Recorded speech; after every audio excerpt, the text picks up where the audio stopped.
మీరు మొన్న ఎలక్షన్లో ఇప్పుడు ఏమేమి వాగ్దానాలు చేసిరో తెలుసు. 6 పథకాలు 6 కాదు గ్యారంటీలు మీరు చేసిన 13 గ్యారంటీ పథకాలు చేసిండ్రు. అవి ఇస్తే మేము కూడా స్వాగతిస్తాము, మీరుని సన్మానిస్తాము, శాల్వాలు కప్తాము, బ్రహ్మాండంగా మీరుని ఊరేగిస్తాము.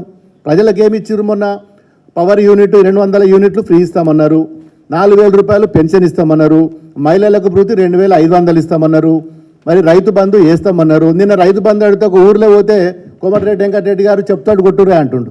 ఇదేనా సంస్కారం? వల్ల చెప్తాడు కొట్టుకోవడానికే నేను గవర్నమెంట్లో నిన్ను రూల్లో సీట్లో కూర్చున్న పెట్టినరా?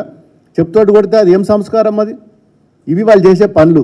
ఇలా 15 రోజుల తర్వాత కూడా మాకు మల్లన్న సాగర్ ప్రాజెక్టులకి నీళ్ళు వదిలేక మొత్తం మన మొక్కజొన్నలు ఎండిపోతున్నాయి, పొద్దుతిరుగుడు ఎండిపోయింది, వరిసేనులు ఎండిపోతున్నాయి. తుకాలు నాటుకొచ్చిన తుకాలు కూడా మరి నాటేసుకుందామంటే కూడా నీళ్ళు వదులుతలేరు.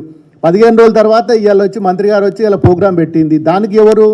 మొత్తం కాంగ్రెస్ కార్యకర్తలు వాళ్ళనే చీఫ్ గెస్టులు, వాళ్ళే స్టేజ్ మీద వాళ్ళే, ప్రోటోకాల్ దాంట్లో వాళ్ళే, అన్నిట్లలో కూడా వాళ్ళే. ఇలా వాళ్ళ సంస్కారం కాదు, మా సంస్కారం ఇది. మేము మొన్నటి వరకు కూడా నా దగ్గర రఘునందన్ రావు గారు బీజేపీ ఎమ్మెల్యే ఉండే, వాళ్ళు సభాధ్యక్షులుగా వాళ్ళ ఫోటో మేము అది కూడా చూపిస్తాను నేను ఎట్లా పెట్టినాం మేము. మరి ఆ సంస్కారం కూడా లేకపోతే ఎట్లా వీళ్ళకు?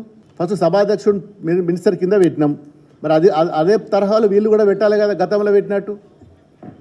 అంటే రకరకాల తప్పు పనులు చేసి మీరు అనవసరంగా మమ్మల్ని బదనాం చేసి పార్టీలు మారుతుండనేది కరెక్ట్ కాదు. ఖచ్చితంగా ఈరోజు రేపు జరగబోయే ఎన్నికల్లో కూడా మరి మెదక్ పార్లమెంట్లో 100% గెలిచేది గులాబీ జెండా.